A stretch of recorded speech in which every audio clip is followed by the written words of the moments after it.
Hello friends, welcome to Srishti's kitchen. ಇವತ್ತಿನ ರೆಸಿಪಿಯಲ್ಲಿ paneer fried rice ಹೇಗೆ ಮಾಡೋದು ಅಂತ ನೋಡೋಣ.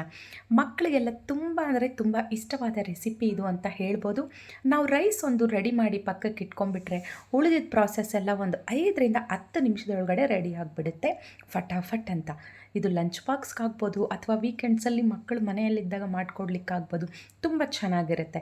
ಹಾಗಿದ್ರೆ ತಡ ಬೇಡ, ಇದರ ತಯಾರಿ ವಿಧಾನ ಏನು ಅಂತ ನೋಡೋಣ ಬನ್ನಿ. ಫ್ರೆಂಡ್ಸ್, ಈ ರೆಸಿಪಿನ ಮಾಡಲಿಕ್ಕೆ ನಾನಿಲ್ಲಿ ಒಂದು 200 ಗ್ರಾಮಷ್ಟು ಪನ್ನೀರ್ ಕ್ಯೂಬ್ಸ್ ತೊಗೊಂಡು ಅದನ್ನು ಈ ರೀತಿ ಮೀಡಿಯಮ್ ಸೈಜಲ್ಲಿ ಕಟ್ ಮಾಡಿ ಒಂದು ಬೌಲ್ಗೆ ಹಾಕಿಟ್ಟಿದ್ದೀನಿ. ಈಗ ಒಂದು ಮಿಕ್ಸಿಂಗ್ ಬೌಲ್ ತೊಗೊಳ್ಳಿ. ಮಿಕ್ಸಿಂಗ್ ಬೌಲ್ಗೆ ಕಟ್ ಮಾಡಿ ಇಟ್ಕೊಂಡಿರೋವಂಥ ಪನ್ನೀರ್ ಕ್ಯೂಬ್ಸ್ನ ಸೇರಿಸ್ಕೊಳ್ಳಿ. ಈಗ ಇದಕ್ಕೆ ರುಚಿಗೆ ತಕ್ಕಷ್ಟು ಉಪ್ಪು, ಹಾಗೆ ಒಂದು ಅರ್ಧ ಟೀ ಸ್ಪೂನಷ್ಟು ರೆಡ್ ಚಿಲ್ಲಿ ಪೌಡರ್, ಅರ್ಧ ಟೀ ಸ್ಪೂನಷ್ಟು ಬ್ಲ್ಯಾಕ್ ಪೆಪ್ಪರ್ ಪೌಡರ್, ನಂತರ ಒಂದು ಅರ್ಧ ಟೀ ಸ್ಪೂನಷ್ಟು ಜೀರಿಗೆ ಪೌಡ್ರನ್ನು ಸಹ ಇದಕ್ಕೆ ಹಾಕ್ಕೊಳ್ಳಿ. ಈಗ ಒಳ್ಳೆ ಕೋಟಿಂಗ್ ಅಂತ ಬರಲಿಕ್ಕೆ 1 ಟೀ ಸ್ಪೂನಷ್ಟು ಕಾರ್ನ್ಫ್ಲೋರ್ ಯೂಸ್ ಮಾಡ್ಕೊಳ್ತಾ ಇದ್ದೀನಿ. ಇಷ್ಟು ಹಾಕಿದ ನಂತರ ಕೈಯಲ್ಲಿ ಚೆನ್ನಾಗಿ ಎಲ್ಲ ಹೊಂದ್ಕೊಳ್ಳೋ ಥರ ಚೆನ್ನಾಗಿ ಈ ರೀತಿಯಾಗಿ ಮಿಕ್ಸ್ ಮಾಡ್ಕೊಳ್ಳಿ. ಒಂದು 5 ನಿಮಿಷ ಪಕ್ಕಕ್ಕಿಟ್ಟರೆ ಸಾಕಾಗುತ್ತೆ.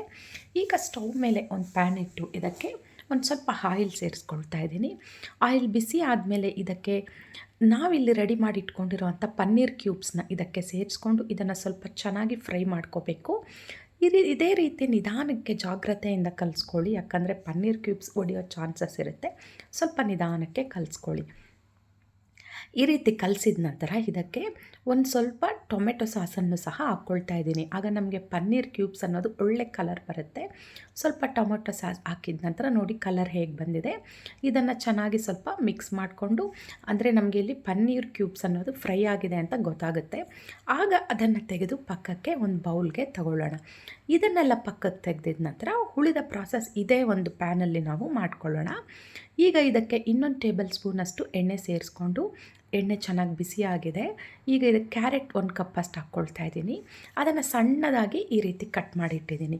1 ಕಪ್ಪಷ್ಟು ಬೀನ್ಸು, 1 ಕಪ್ಪಷ್ಟು ಕ್ಯಾರೆಟನ್ನು ಹಾಕಿ ಚೆನ್ನಾಗಿ ಇದನ್ನು ಫ್ರೈ ಮಾಡ್ಕೊಳ್ಳಿ. ಸ್ಟವ್ ಲೋ ಫ್ಲೇಮಲ್ಲಿ ಏನು ಬೇಕಾಗಿಲ್ಲ, ಸ್ಟವ್ ಹೈ ಫ್ಲೇಮಲ್ಲೇ ಇಟ್ಕೊಂಡು ಇದು 1 ನಿಮಿಷ ಚೆನ್ನಾಗಿ ಫ್ರೈ ಆದರೆ ಸಾಕು. ತರಕಾರಿ ಎಲ್ಲ ಬೇಯೋ ಅವಶ್ಯಕತೆ ಇಲ್ಲ.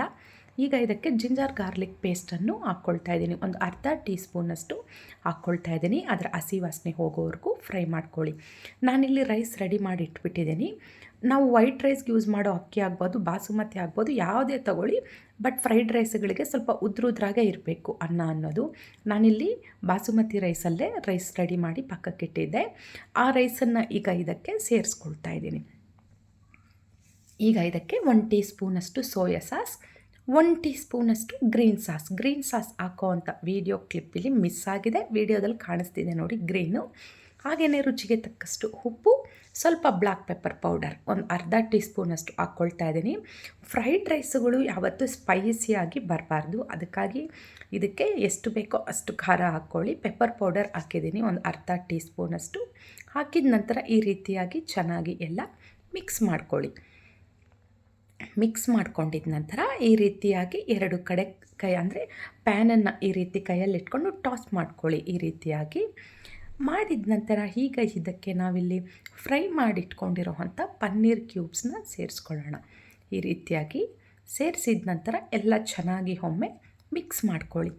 ಈ ಪನ್ನೀರ್ ಕ್ಯೂಬ್ಸಲ್ಲಿ ಉಪ್ಪು ಖಾರ ಎಲ್ಲ ಹಾಕಿ ನಾವು ಫ್ರೈ ಮಾಡಿಟ್ಕೊಂಡು ಸೇರಿಸೋದ್ರಿಂದ ಅದು ಒಳ್ಳೆ ಉಪ್ಪು ಖಾರ ಎಲ್ಲ ಚೆನ್ನಾಗಿ ಹಿಡಿದು ನಾವು ತಿನ್ನೋವಾಗ ನಮ್ಗೆ ಬಾಯಿಗೆ ಸಿಗ್ತಿರುತ್ತಲ್ಲ ಪನ್ನೀರ್ ಪೀಸಸ್ಸು, ತುಂಬ ಚೆನ್ನಾಗಿರುತ್ತೆ.